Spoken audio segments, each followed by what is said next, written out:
E aí, meus queridos, como é que vocês estão? Sejam bem-vindos aqui ao meu canal. O nome dele é Amor lá, eu me chamo Ismael. E muitos de vocês já assistiram o primeiro vídeo, que por sinal eu lancei já faz algum tempinho. E eu fiquei de gravar uma segunda parte, porém uma correria, uma coisa, outra, e eu acabei me passando, acabei esquecendo de gravar a segunda parte. Pois é, essa é a segunda parte do vídeo intitulado Por que Abandonei o Mormonismo. Caso você não tenha visto a primeira parte, chegou aqui pela primeira vez, é muito simples. Clique nesse botãozinho aqui acima, certo? E assista o primeiro vídeo. Depois, quando terminar, você volta aqui, porque senão você vai ficar boiando, vai ficar sem entender. Principalmente se você não for uma pessoa ligada ao universo mormon. Pois é, essa é a continuação daquele vídeo. Não deu para registrar tudo, porque existem muitos detalhes. Eu deixei uma parte, que é a parte espiritual do vídeo, para esse segundo momento. Gostaria de dizer que todos são bem-vindos aqui no canal, inclusive os meus amigos mormons. Amo a vida de vocês. Jesus ama vocês e eu também amo. Não estou fazendo esse vídeo para depreciar a fé de vocês, para zombar da fé de vocês. Eu respeito. Um dia já fui mormon. Vocês podem perceber que o primeiro vídeo que eu gravei tendo muito cuidado, né, para não desrespeitar a fé de ninguém.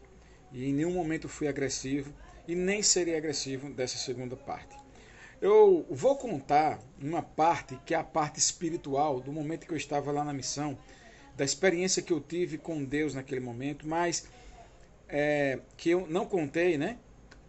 Eu deixei para contar nessa parte que eu sabia que seria uma parte mais comprida, né? Então eu falei, não, vou deixar para o segundo vídeo a parte espiritual.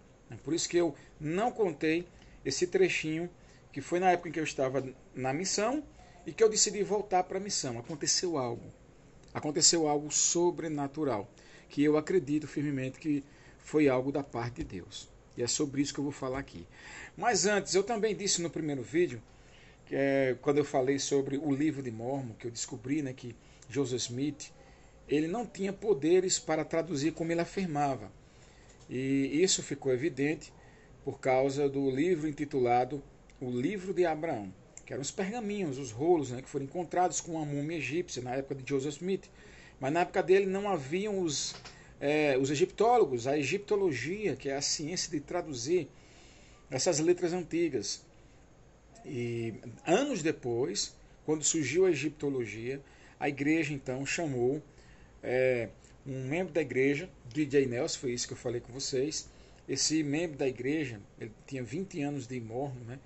Ele se debruçou sobre o documento, traduziu e falou, não, peraí, essa tradução aqui está errada, porque o Joseph Smith, ele falou que traduziu pelo poder de Deus, né? Então ele ficava aqui, bom, isso aqui significa isso, aquilo significa aquilo. Ele disse que traduziu pelo poder de Deus, mas a egiptologia moderna falou que aquilo ali era o livro dos mortos, que é um livro bem característico, encontrado nas catacumbas egípcias, ou seja, não era o livro de Abraão. Então isso descredibilizou Joseph Smith como sendo alguém que tinha o poder para traduzir aquele papiro. A tradução daquele papiro estava errada. Se a tradução do papiro estava errada, então quem garante que ele, né, teria também traduzido as placas de latão do livro de Mormon? Em relação à placa de latão do livro de Mormon, nós temos mais um problema, né? Caso você não seja da igreja, eu vou fazer essa explanação para que vocês entendam. O Joseph Smith, ele conta, né, que ele recebeu a visita de um anjo chamado Moroni, e o Moroni falou o seguinte, olha, Joseph, apareceu lá na cama dele, né, você precisa ir até um monte, aqui próximo da sua casa. O nome desse monte é Monte Cumorah. E nesse Monte Cumorah tem umas placas contando a história do povo das Américas, de como o povo das Américas veio para aqui. No caso, quando Colombo chegou aqui, encontrou pessoas morando aqui, que nós chamamos de índios, né? Então, assim, o livro de Mormon seria a resposta para o mistério dos índios na América. Basicamente isso. Joseph conta que foi até esse monte, Cumorah, o anjo seguindo com ele, o anjo falou, é aqui, o lugar é esse, cave esse lugar. Ele pegou a pá e começou a cavar. E ele relata que ele encontrou, não é, buraquinho, tinha uma tampa de pedra, ele tirou, né, aquela tampa de pedra, e ali estavam umas placas de latão preservadas. Ele pegou aquela placa de latão e ele disse que começou então o processo de traduzir o livro de Mórmon. Então o livro de Mórmon teria sido essa placa de latão. Mas nós temos um primeiro problema. O primeiro problema é o seguinte, que essas placas não estão na Terra, essas placas não estão em nenhum museu, né, nem no próprio museu da igreja, né? Essas placas o anjo teria depois voltado, depois que o Joseph traduziu e falou assim, ó, as placas, me dá as placas aqui, eu vou levar as placas. Porque se eu deixar as placas, as pessoas não vão ter fé para acreditar. E as pessoas precisam ter fé para acreditar, né, que você encontrou essa placa e que você fez a tradução. Ou seja, nós teríamos que ter fé em Joseph Smith e no que ele fala, né? E se alguém quiser saber, né, segundo os Mormons, se o livro de Mórmon é verdadeiro, só há um recurso. O recurso é você se ajoelhar e perguntar a Deus. E quando as pessoas dizem, eu orei, mas né, como é que vem essa resposta? Eles dizem assim para você, não, se você leu a passagem e você sentiu uma paz no seu coração, essa é a resposta. Como você se sentiu? Os missionários perguntam, né? Ao ler a passagem, então eles vão na sua casa, eles dobram assim, te dão um livro de Mórmon, de presente, e eles dobram a passagem. Você tem um deverzinho de casa para fazer, o deverzinho de casa é esse aqui, você vai ler essa passagem. Ó. Aí fecha o livro, entrega para você, e você lê aquela passagem. Agora, o que é interessante é o seguinte, é que a passagem que eles deixam marcada lá, vai mostrar Jesus vindo aqui nas Américas, uma possível, né, visita de Jesus quando esteve nas Américas, e Jesus desce e começa a curar enfermos, né, a expulsar demônios, a fazer maravilhas, e não tem nada ali que você possa se sentir mal, né? Mostra Jesus visitando, né, uma provável visita dele às Américas e fazendo bem. Então, como é que alguém vai ler uma passagem dessa e vai se sentir mal? Não há como você ler aquilo ali e se sentir mal. Talvez se eles marcassem lá na parte, né, das guerras, as guerras lamanitas, as guerras nefitas, é um verdadeiro massacre, né? É um banho de sangue. Eu tenho um livro de Mórmon aqui, tá? Aqui é o livro de Mórmon, a tríplice, né? E se fosse naquela passagem, com certeza alguém, quando fosse orar, ia se sentir mal. E nós temos mais um problema em relação a essa questão de você... ore e pergunta a Deus. Ore e pergunta a Deus. Eu afirmo para você que está me ouvindo agora, nesse momento, né? Até mesmo pessoas que estão nas igrejas evangélicas hoje não têm a capacidade de ouvir a voz de Deus. Vou repetir. Até mesmo pessoas evangélicas, pessoas muito católicas, que andam na igreja, que frequentam a igreja, não têm a capacidade de ouvir a voz de Deus. Porque para ouvir a voz de Deus, é necessário que você esteja na presença de Deus, andando com Ele, e aprenda a identificar a voz do Espírito Santo. Então, é muito temerário, por exemplo, eu chegar agora e falar para uma pessoa que está no mundo, está no pecado, está na depravação, está nos vícios, né? Porque é assim que os mormons encontram os prosélitos, né? As pessoas estão no mundo do pecado, estão pintando e bordando. Então você fala assim, ora e pergunta a Deus. Mas como é que uma pessoa que está no pecado, ela pode entender a voz de Deus? Ela pode ouvir a voz de Deus? Então, sabe, parece ser algo muito simples, mas não é. E eu digo isso através de experiência, porque lembra que eu falei que eu já fiz, depois que eu saí da igreja, eu fui para a igreja batista, fiquei muito tempo lá, mas eu confesso, durante todo o tempo que eu estava lá, eu não conseguia ouvir a voz de Deus por mim mesmo. Muitas vezes Deus falava comigo usando pessoas, usando um pregador, e aí o Espírito testificava comigo e eu entendia. Mas muitas vezes Deus falava comigo e eu não entendia que era Deus que estava falando comigo, eu não entendia que era a voz de Deus. estava falando comigo. Eu passei a melhorar essa parte depois que comecei a frequentar a Igreja Verbo da Vida, que é uma igreja pentecostal, uma igreja pentecostal mais moderada, mas assim mesmo uma igreja pentecostal. E eu comecei a entender a questão do batismo com o Espírito Santo. A questão de orar em línguas, falar em línguas, né? Eu posso depois gravar um vídeo para explicar isso para você, que é um assunto que até divide o próprio universo evangélico, né? Existem as pessoas tradicionais que não acreditam, que não creem. E eu não cria na questão do falar em línguas, do orar em línguas. Eu achava que essas coisas, né, não existiam mais quando eu me tornei batista. Mas eu tive experiências sobrenaturais. Eu comecei a me aprofundar nessas questões, comecei a ler muita literatura boa, saudável, que eu posso depois recomendar para vocês. E eu comecei a ter acesso à pessoa do Espírito Santo. E hoje sim, eu consigo fazer uma pergunta ao Senhor e consigo ouvir quando o Senhor fala comigo.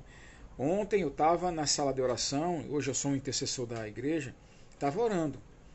Na sala de oração, nós temos uma sala só para oração, tá? E naquela sala de oração, depois de eu orar, eu falei, pronto, Senhor, eu já orei, né? Orei ali na faixa de 40 minutos, né? E não se assuste, tá? Eu sei que no meio dos mormons, né? Os mormons têm orações breves. Mas quando eu me tornei um pentecostal da Igreja Verbo da Vida, eu aprendi a prática da oração. Que orar é falar com o Pai em todo momento.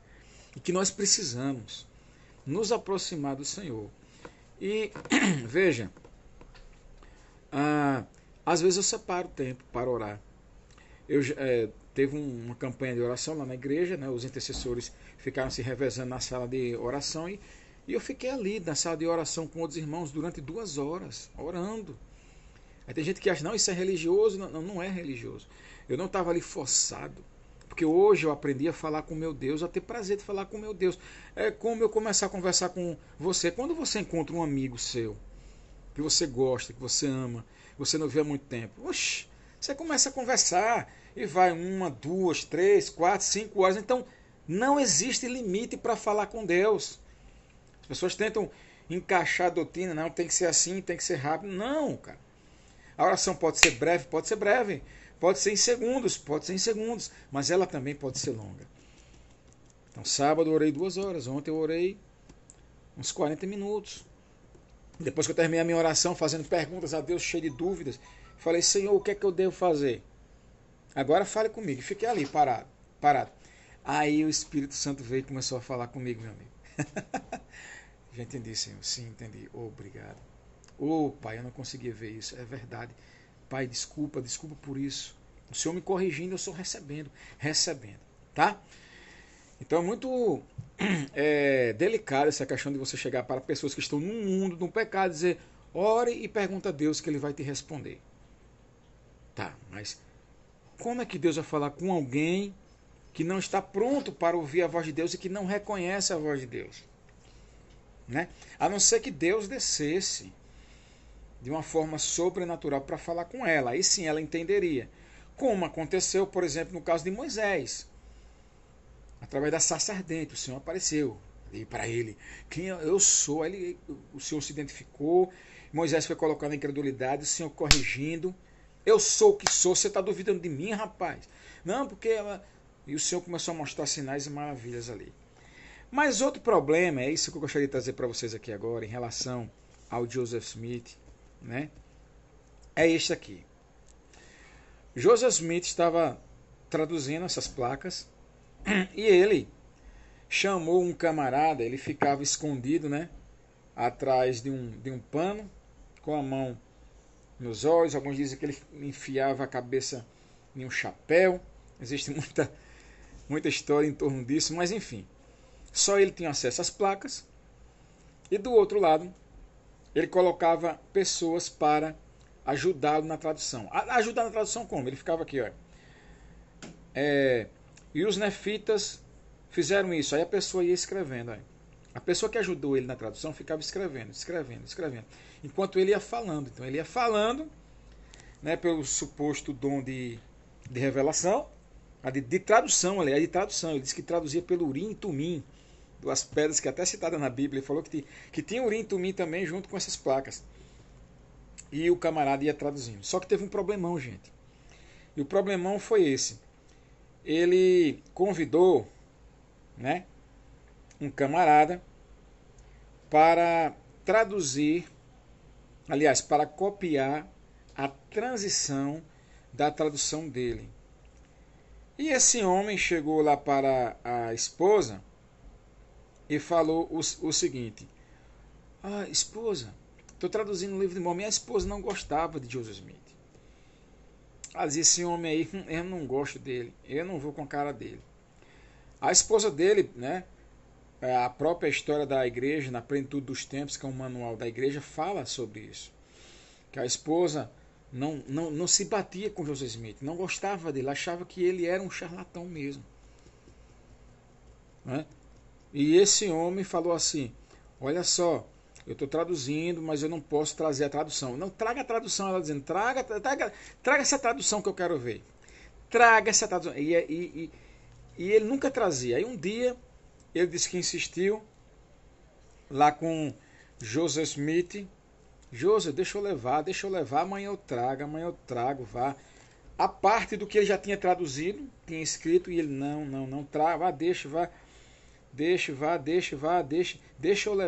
levar. Ele insistiu tanto, que Joseph me disse: ó, tá bom, mas cuidado, não mostre para ninguém, tá? E amanhã traga. Eles já tinham traduzido bastante, gente. Traduzido entre aspas, mas que eu não acredito que ele traduziu. E aí ele levou esse papel para casa. Minha gente, o que aconteceu? Amanheceu o dia, esse homem procurou, né, a papelada da tradução e não encontrou. Olhou debaixo da cama: eu deixei aqui, onde é que tá? Algumas pessoas desconfiam que foi a esposa do camarada que escondeu, segurou para testar Joseph Smith. Mas você deve estar se perguntando: testar de que forma? Muito simples. Se eu digo para você: olha, traduzir isso tudinho aqui, eu estou com a placa lá, então eu tenho a fonte da tradução, eu posso recomeçar a tradução. E quando eu lançar, o que é que ia acontecer? Aquele pessoal que estava segurando ia pegar e ia comparar uma tradução com a outra. E se tivesse igualzinha, não, realmente esse cara tem um poder de tradução. Porque nós seguramos. Agora, meu amigo, é muito difícil, mas muito difícil mesmo, você conseguir, né, lembrar de palavra por palavra do que você disse se você não traduziu. Se você inventou da sua cabeça. Você não vai conseguir inventar novamente. Diria que é praticamente impossível de você fazer isso. O livro de Leí. Então esse livro nunca veio ao público, porque segundo Joseph Smith, Deus tinha dito que os caras que pegaram tinham modificado para tentar desacreditar Joseph, por isso que ele não traduziu de novo, mas era muito simples. Quem ia conseguir imitar a letra de Joseph? Seria muito fácil para ele provar que ele era um tradutor. Bastava ele traduzir tudo novamente.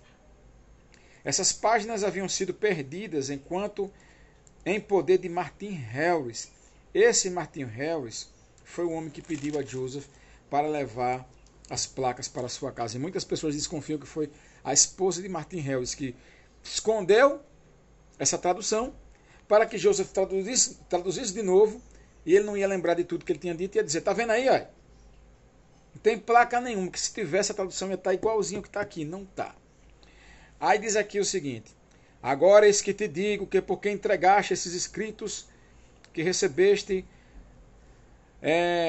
nas mãos de um homem iníquo, tu perdeste. Eita, aqui, segundo Joseph Smith, o Senhor está chamando ele de homem iníquo. Então o Senhor chamou um homem iníquo para ajudar Joseph na tradução do livro. É uma pergunta. E ao mesmo tempo perdeste também o teu dom, escurecendo-se a tua mente. Não obstante, agora te é restituído. Aí o Senhor teria dito que Joseph perdeu o dom, mas estava sendo restituído. Então perdeu, mas já restituiu, foi instantâneo, né?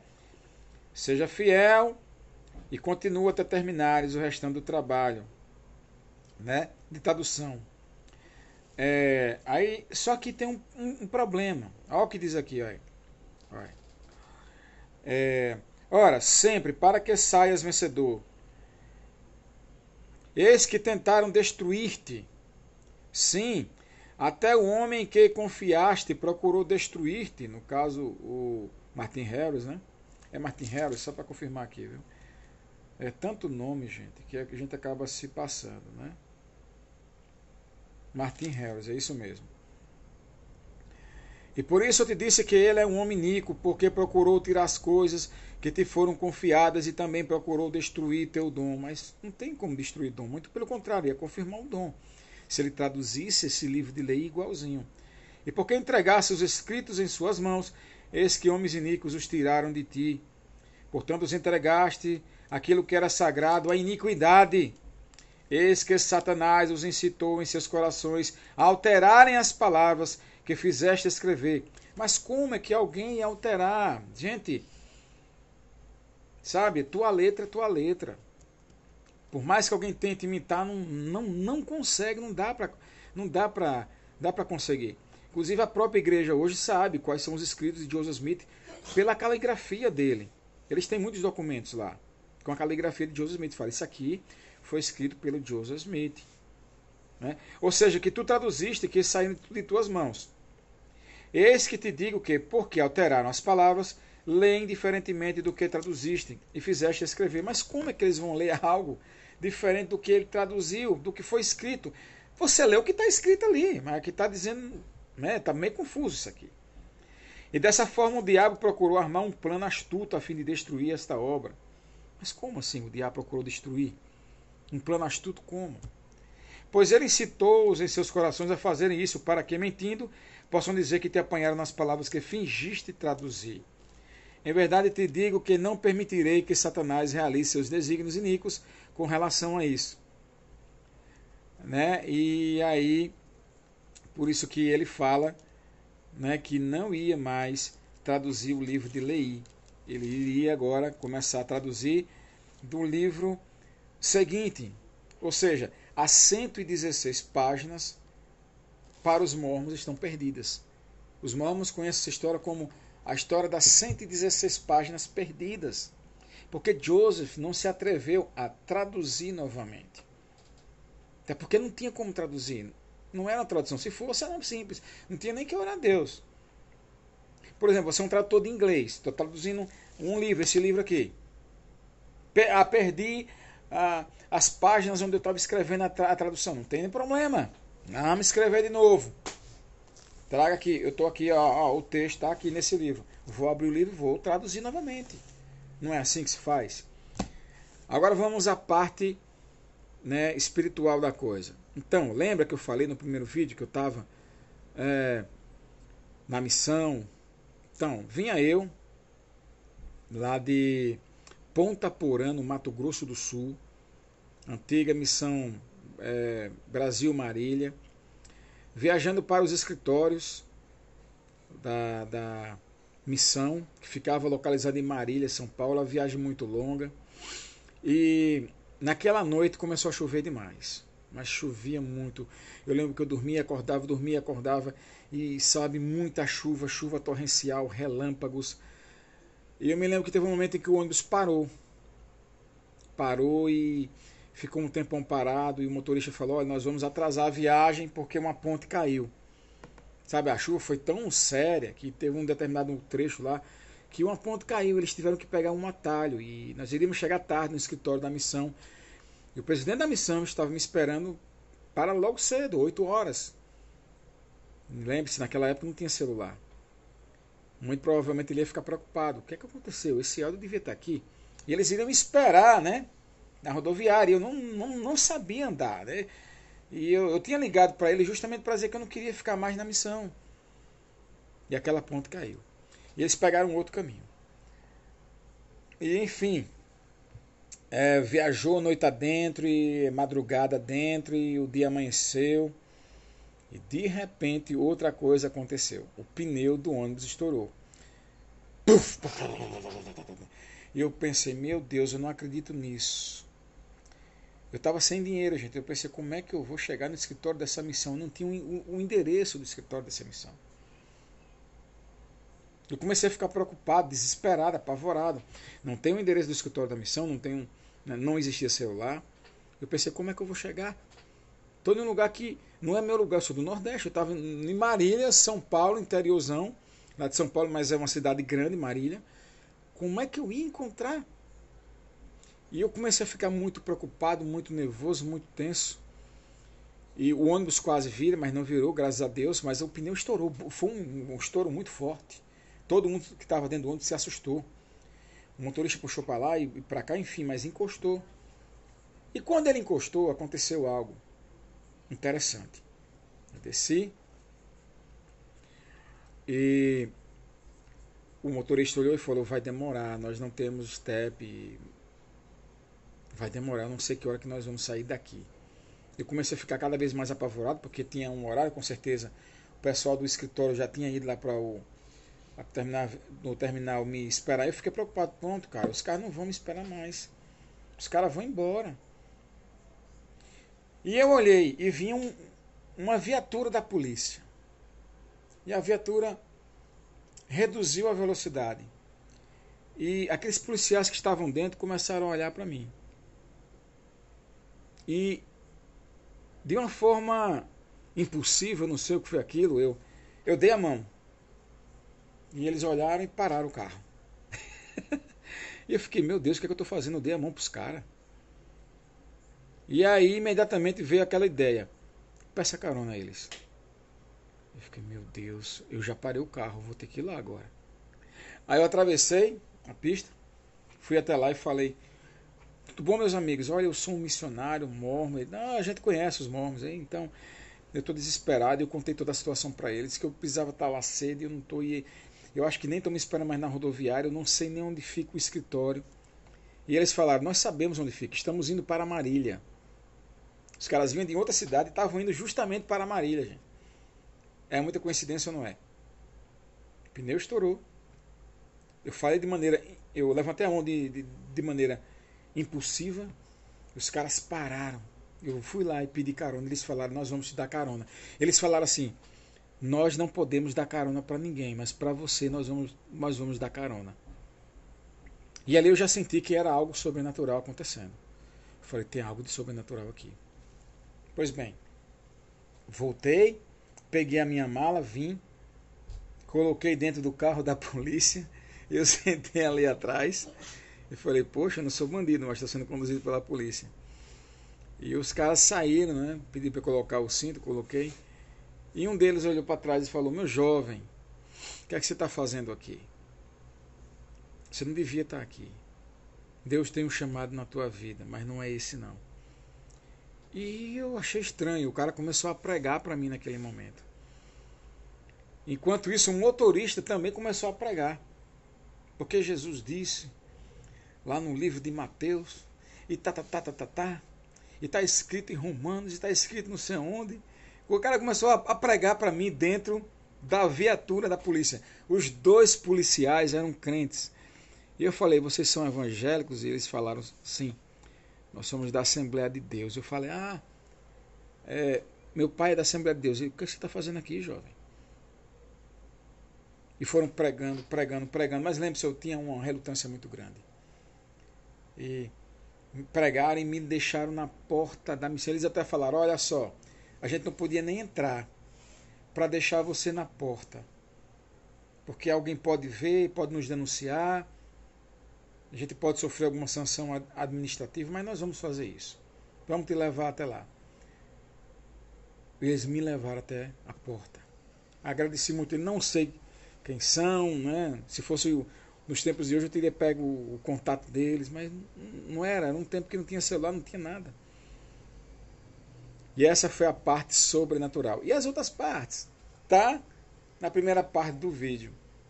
Que eu voltei e ainda insisti. E eu estava conversando com um amigo meu, né?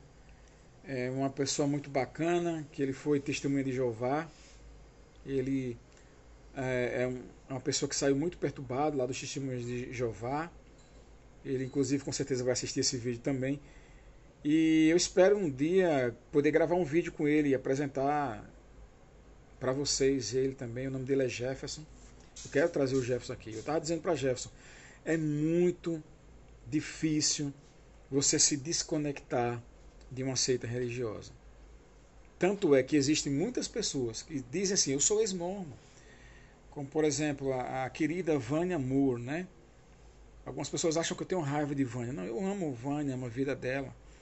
Mas eu fico triste em ver que é uma pessoa que, no fundo, não conseguiu se encontrar ainda.